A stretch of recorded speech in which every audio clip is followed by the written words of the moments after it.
Hello viewers, welcome to my YouTube channel. 2023-24 উচ্চ মাধ্যমিকের ABTA test paper থেকে আবারও একটি পেজের সলিউশন নিয়ে আজকে তোমাদের সাথে হাজির হয়েছি। তোমরা যদি চ্যানেলে নতুন হয়ে থাকো তাহলে প্লিজ একটু চ্যানেলটিকে সাবস্ক্রাইব করে পাশে থাকা বেল আইকনের অল বাটনটা প্রেস করে রাখো, যাতে করে আমি যখনই ভিডিও দেবো তোমাদের কাছে নোটিফিকেশান যাবে। আর যদি ভিডিওগুলো ভালো লাগে একটু লাইক শেয়ার করে দাও। আমি পেজ ওয়াইজ এমসিকিউ এসিকিউ গ্রামারগুলো শেয়ার করছিলাম। তো দেখো এই এতগুলো পেজ সবই হয়ে গেছে। আজকে আমি করাবো 270 নাম্বার পেজের এমসিকিউ এসিকিউ আর গ্রামার। এর আগে আমি সমস্ত পেজের একসাথে এমসিকিউ করিয়ে দিয়েছি, এসিকিউ এবং গ্রামার, অল পেজের এসিকিউ গ্রামার এবং এমসিকিউ সবই করানো আছে। এমসিকিউটা একটা ভিডিওর মাধ্যমে আছে, আর এসিকিউ আর গ্রামারটা দুটো পার্টে আছে। প্রথম পার্টে 26 থেকে 193, দ্বিতীয় পার্টে 204 থেকে 348। এছাড়াও প্রত্যেকটা পেজের আনসিন এবং রাইটিং সবই পেয়ে যাবে তোমরা। এই ভিডিও ডেসক্রিপশন বক্সে আমি তোমাদের সুবিধার্থে লিঙ্ক দিয়ে রেখেছি, সেখান থেকে দেখে নাও। এছাড়াও ফিজিক্সের প্রত্যেকটা পেজ ওয়াইজ এমসিকিউ এসিকিউ আর সংস্কৃত সমস্ত পেজের একসাথে এমসিকিউ এসিকিউ দেওয়া আছে। যদি তোমরা সেই ভিডিও না দেখে থাকো তাহলে তারও লিঙ্ক এই ভিডিও ডিসক্রিপশন বক্সে পেয়ে যাবে, সেখান থেকে দেখে নিতে পারো। তো চলো আজকের ভিডিওটা শুরু করি। আজকে 270 নাম্বার পেজের MCQ SCQ grammar. We will soon be at your station. The station referred to here. এখানে কোন স্টেশনের কথা বলা হয়েছে? দেরা, মুসৌরি, রোহানা না সাহারানপুর? এটা সাহারানপুর হবে, option D. Abdul Kalam's father use to walk dash miles to his coconut grove every morning. Abdul Kalam কত মাইল হেঁটে তার কোকোনাট মানে নারকেল বাগানে যেত প্রতিদিন ভোরবেলা? 1.5, 3, 4 না 4.5? 4 মাইল হেঁটে, তাহলে option C 4। Roger look like boy off. Roger কে দেখে কত বছর বয়সী ছিল মনে হয়? 13 or 14, 14 or 15, 15 or 16, 12 and 30 or 13। এটা হবে 14 or 15, 14-15 বছর বয়সী, তাহলে option B. When the jar went out into a porch and looked around for the hermit, he was. যখন জার পর্চের দিকে গেল এবং হারমিটকে খুঁজছিল, তখন সে দেখলো hermit sowing seeds, digging beds, nursing the wound of the bearded man, speaking to the wounded man। তখন দেখলো যে হারমিট বীজ পুঁতছে, তাহলে অপশন এ। এবার poetry. The soldier is young, very young, old না মিডল এজ? সোলজার ছিল, তো very young হয়ে যাবে সঠিক উত্তর, option B. Death has no control over. মৃত্যুর কোনো কন্ট্রোল কিসের ওপর নেই? The young person, the poet, beauty না পোয়েট্রি? পোয়েট্রির ওপর কোনো কন্ট্রোল নেই, তাহলে option D. The meaning of drowsiness is. Drowsiness মানে কি বোঝানো হয়েছে? ডিপ্রেশন, ওয়ার্কিং, টায়ার্ডনেস না হাফ অ্যাসলিপ? ড্রাউজিনেস বলতে বোঝানো হচ্ছে অর্ধ ঘুমন্ত বা half asleep. The curl green twigs rise from. কোঁকড়ানো ছোট্ট পাতার কুড়ি কোথা থেকে ওঠে? The earth skip, the rough bar, close to the ground, the uprooted tree? মাটির খুব কাছ থেকে, তাহলে option C close to the ground. এবারে চলে আসবো ড্রামায়। Excuse me my precious. The word precious refers to. এখানে প্রিশিয়াস বলতে কাকে বোঝানো হয়েছে? লোমব, নাতালিয়া, চুবুকভ না নাতাশিয়া? এখানে লোমবকে বোঝানো হয়েছে, তাহলে option A. Lomb says that an oversized dog is always. লোমবের মতে একটা ছোট বা বেটে ডগ সবসময় কি হয়? A good hunter, a bad hunter, a thoroughbred animal নাকি মডারেট হান্টার? একটা বাজে হান্টার, তাহলে a bad hunter, option B. Natalia says that having lent Lomob their threshing machine, they had to put off their own threshing till. নাতালিয়ার মতে যেহেতু লোমবকে তারা ঝাড়াই machine ধার দিয়েছিল, সেই জন্য তাদের ঝাড়াই তাদেরকে কতদূর পর্যন্ত আটকে রাখতে হয়েছিল? সেপ্টেম্বর, অক্টোবর, নভেম্বর না ডিসেম্বর? কতদিন পর্যন্ত? নভেম্বর পর্যন্ত আটকে রাখতে হয়েছিল, তাহলে option C. Who is guzzling gambler according to Chubukov? চুবুকভের মতে গাজলিং গাম্বলার কে? লোমব, লোমবস আন্ট, লোমবস ফাদার না লোমবের গ্র্যান্ডফাদার? এটা হবে লোমবের বাবা, লোমবস ফাদার, অপশন সি। এবারে চলে আসবো এসে কিউতে। দুইয়ের দাগের আছে প্রথমে প্রোজ সেকশনের এসে কিউ। 1 নম্বর প্রশ্ন, where did the girl get in? মেয়েটি কোথায় উঠেছিল? ট্রেনে উঠেছিল। উত্তর লিখবে the girl got in the Rohana station. Rohana স্টেশনে মেয়েটি ট্রেনে উঠেছিল। পরের প্রশ্ন, what could be fascinating game to the narrator? আচ্ছা, যদি বলতো কোথায় নেমেছিল মেয়েটি, তাহলে কিন্তু সাহারানপুর হবে। গেট অফ হলে সাহারানপুর আর গেট ইন হচ্ছে রোহানা। ঠিক আছে, উত্তরটা গুলিয়ে ফেলো না, এটা কিন্তু খুব কনফিউজিং। পরেরটা, what could B A fascinating game to the narrator? বক্তার কাছে কোন জিনিসটা একটি ফ্যাসিনেটিং খেলা হবে? অ্যান্সার হয়ে যাবে two guess what was going on outside the running train could B A fascinating game to the narrator. তাহলে রানিং ট্রেনের বাইরে থেকে যদি ভাবা, গেস করা যে ট্রেনের বাইরে কি ঘটে চলেছে, সেটাই হবে বক্তার কাছে একটি ফ্যাসিনেটিং গেম। পরের প্রশ্ন, when was the ancestral house in which Kalam lived built? Kalam যে পৈতৃক বাড়িতে বসবাস করতো সেটা কবে তৈরি হয়েছিল? অ্যান্সার হয়ে যাবে the ancestral house in which Kalam lived was built in the middle of the 19th century। 19 শতকের মাঝামাঝি সময়ে কালামের পৈতৃক বাড়িটি তৈরি হয়েছিল। পরবর্তী প্রশ্ন, who were the parents of Abdul Kalam? Abdul কালামের বাবা মার নাম কি? Answer, the parents of Abdul Kalam were Jainul Abedin and Asiya Amma. তাহলে জৈনুল আবেদিনের বাবা হলেন কালামের বাবা হলেন জৈনুল আবেদিন এবং মা হচ্ছেন আশিয়া মা। পরেরটা, how did Roger know that he and the women were not alone in the house? কিভাবে রজা জানতে পেরেছিল যে সে এবং সেই মহিলা শুধুমাত্রই বাড়িতে একা নয়, তারা দুজনই একা নয়, মানে আরও অনেকে আছে। উত্তর লিখবে, Roger could hear other roomers লাফিং and talking in the large house, some of their doors were open too, so Roger knew that he and the women were not alone in the house. তাহলে কিছু কিছু আরও যে রুমাররা ছিল তাদের হাসির আওয়াজ, কথা বলার আওয়াজ রজার শুনতে পাচ্ছিল, কারো কারো দরজাটা খোলাও ছিল, সেই জন্যই রজার বুঝতে পারলো যে সে আর ওই মহিলা একা এই বাড়িতে নেই। পরবর্তী প্রশ্ন, why did Roger take care to sit on the far side of the room? কেন রজার রুমের অনেকটা দূরে গিয়ে বসেছিল? উত্তর লিখবে, Roger took care to sit on the far side of the room so that Mrs Jones could easily see him if she wanted to. তাই যাতে করে মিসেস জোন্স যদি তাকে দেখতে চায় তাহলে সে যেন মিসেস জোন্স যেন তাকে দেখতে পায়, সেই জন্যই রজার অনেকটা দূরে, তার রুমের অনেকটা দূরে গিয়ে বসেছিল।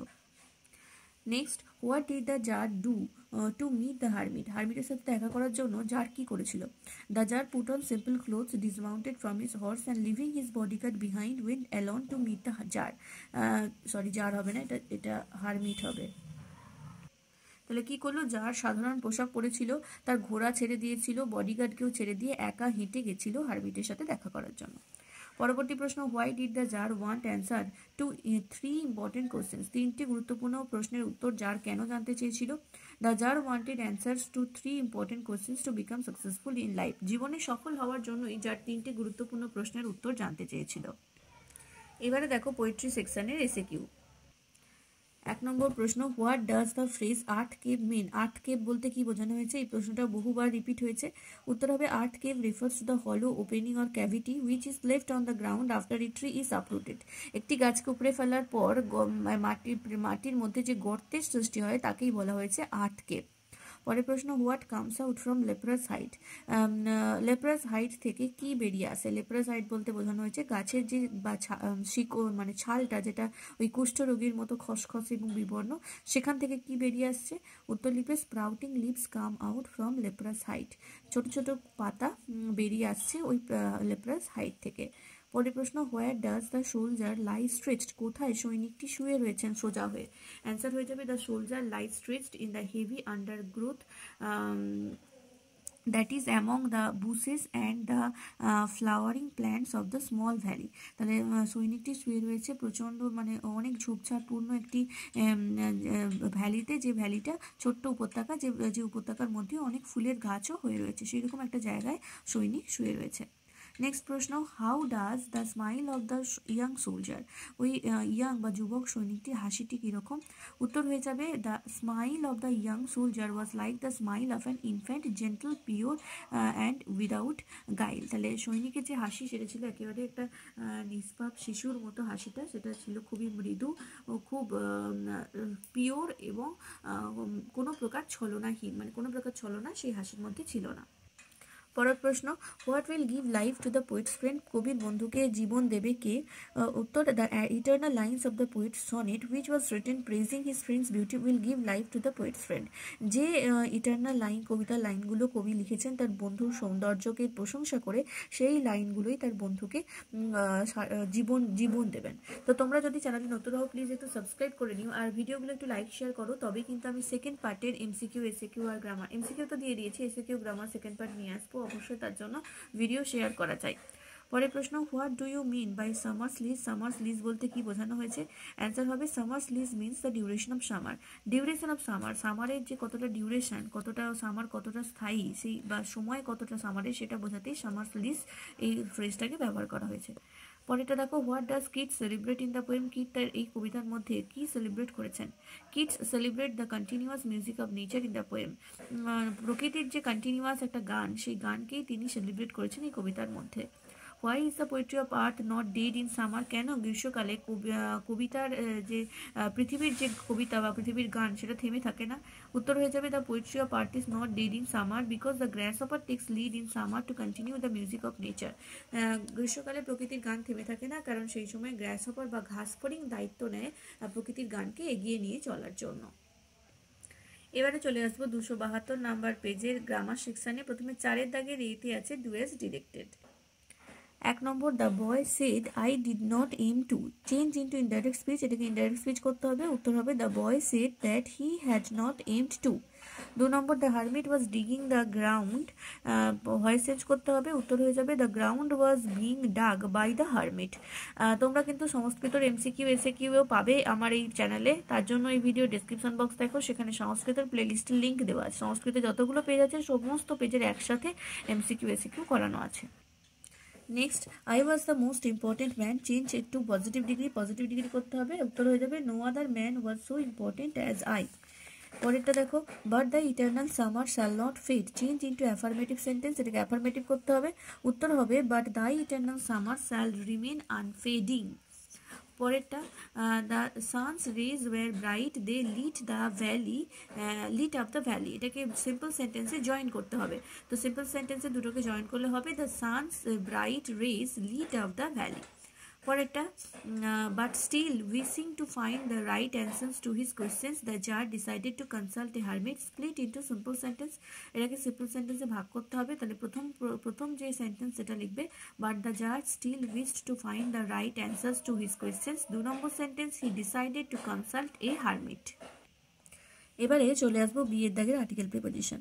I remember my father starting his day dash 4 AM, এটা হবে at 4 AM, dash reading namaz, by reading namaz, dash dawn, before dawn, এটা হয়ে যাবে before dawn. After the namaz he used as walk down, এটা হবে used to walk down, dash small coconut grove we owned, এটা হবে 2A, এখানে আর একটা dash হবে, ভুলে সেটা দেওয়া হয়নি কিন্তু শুধু নাম্বারটা দেওয়া আছে দেখো 5, তাহলে 5এরটা হবে 2, 6এরটা হবে A। তাহলে প্রথমে 1 নম্বরে at, 2 নম্বরে by, 3 নম্বরে before, 4 নম্বরে 2, 5 নম্বরে 2, 6 নম্বরে হবে A। ঠিক আছে। আচ্ছা, এবারে সি এর দাগের দেখো, সি এর দাগের আছে এরর কারেকশন। তো প্রথম কি আছে, prayer made possible communion, A possible committee of spirit between people, sorry communion হবে, উত্তরটা বলেই দিলাম, কমিটির বদলে হবে communion. Prayer made possible A communion of the spirit between people. ঠিক আছে, তো আশা করি বুঝতে পারলে 270 নম্বর পেজের এমসিকিউ এসএকিউ আর গ্রামারটা কমপ্লিট হলো। পরবর্তী ভিডিওতে নেক্সট পেজের এমসিকিউ এসএকিউ আর গ্রামার নিয়ে চলে আসবো। আর আগে যে ভিডিওগুলো দেখে দিয়েছি সেগুলো যদি না দেখে থাকো অবশ্যই এই ভিডিও ডেসক্রিপশন বক্স দেখো, সেখানে সমস্ত লিঙ্ক দেওয়া আছে, আশা করি তোমাদের খুঁজে পেতে কোনো অসুবিধা হবে না।